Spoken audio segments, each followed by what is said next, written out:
Life ഫർണിച്ചറിൻ്റെ പ്രൊഡക്ഷനും material സെലക്ഷനും എന്ന് പറയുന്നത് ഒന്ന് പെട്ടെന്ന് നടക്കുന്ന കാര്യമല്ല.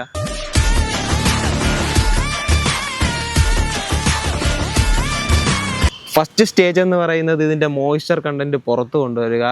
അതിനുശേഷം ഈ ഒരു സെക്ഷനും ഈ ഒരു വുഡ് എങ്ങനെയാണോ അത് എല്ലാ വുഡും ഡിഫറെൻ്റ് ആണ്, ആ ഒരു രീതിയിൽ ഇതിനെ ട്രീറ്റ് ചെയ്യുക.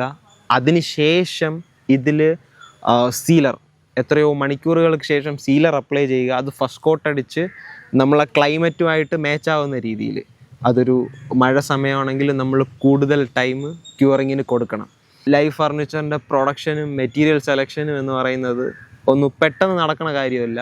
നമ്മളത് കുറച്ച് കാലം വെയിറ്റ് ചെയ്ത് അതിനകത്തുള്ള സ്റ്റെയിൻ എല്ലാം പുറത്ത് കളഞ്ഞ് ട്രീറ്റ് ചെയ്ത് ഒരു നിലവിലുള്ള ക്ലൈമറ്റ് നോക്കി അങ്ങനെയാണ് ഒരു ലൈഫ് ഫർണിച്ചർ നമ്മളത് ഉപയോഗപ്രദമാകും വിധം ഉണ്ടാക്കിയെടുക്കുന്നത്.